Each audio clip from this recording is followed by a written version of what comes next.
Hey, what's going on? It's Mr. Jim. Hope you're doing well, staying happy, healthy, being kind to yourself and to others. Peace and love and thumbs up and A-OK and cowabunga and rock and roll. And guess what? We are going to be doing a nice overhead shot today. Something different for us for the channel and for you to enjoy. Just because it's easier sometimes to get an overhead look at what the drums look like and not just a straight on look. We're going to practice what's called a rim shot today. So rim shot, and we're also going to be using our brushes to be doing something else with jazz. So we're going to be doing sort of brush playing, almost like playing a soundscape on the snare drum, and using our drumsticks, our normal drumsticks, to be playing rim shots. That's what we're going to be working on.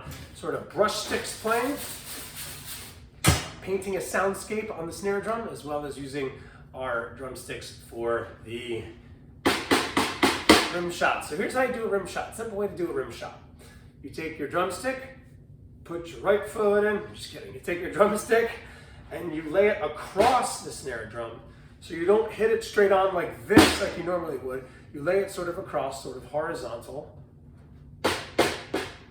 Not all the way across though. You don't want to lay it all the way across. You could, but to get a nice sort of sounding rim shot, you want to lay it kind of like, put it almost like in the middle. The end could be almost like in the middle of the snare drum. I like to have it more like towards the left side of the snare drum. If you're playing righty, you get a nice little kind of pop sound. And you just simply play this, and you're going to end up playing the side of the drumstick. That's what this is, sort of around the rim. That's why they call it a rim shot. But here you kind of get a snare drum sound with the rim shot at the same time by doing this. You can move it around. That sounds more like a snare drum, normal snare drum. This one across just sounds like all the way across because it's fairly long. Just like you're hitting both rims and getting none of the snare sound. You want to get a little bit of the snare sound. I like to have it right there. It's kind of the sweet spot. Move it around and see where it's most comfortable for you to sound that you really like. Right there. It almost sounds like that metronome sound. So you can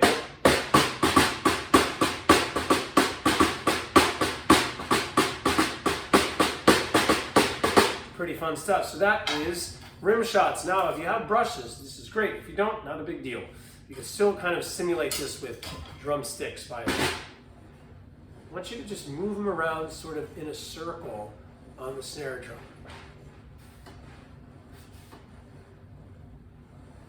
Almost sounds like the wind here, like a shh. Now we're going to take the brush sticks and do the same thing.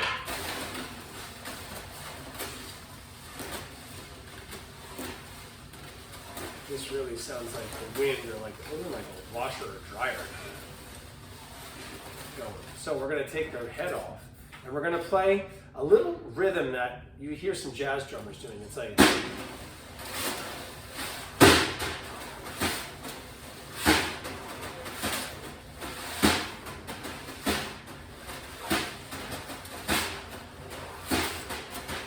so one hand's doing a shh,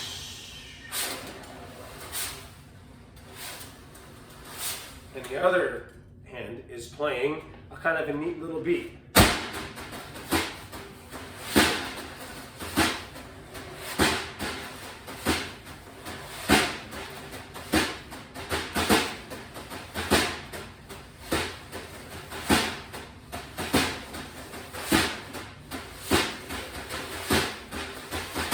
Something fun to do, something a little different. Rim shots, rim shots, and painting a soundscape with the brushes. Rim shots and brush sticks. Pretty cool. It sounds like a good band name or a possible album title, right? Good stuff. That's what we have for you today. Remember, lay it across to do a rim shot. Don't hit it straight on. If you want to get that rim shot for the metronomic sound, kind of move this in a circle with your brushes if you have them. You could even use like paint brushes, could even potentially work in this way, like traditional paint brushes. You're painting a soundscape instead of painting the landscape. And try this, moving one in a circle, while the other hand does a rhythm that's going along with Thanks so much for tuning in. Peace and love and thumbs up and A-OK, cowabunga and rock and roll. We'll see you next time for who knows what. Bye-bye.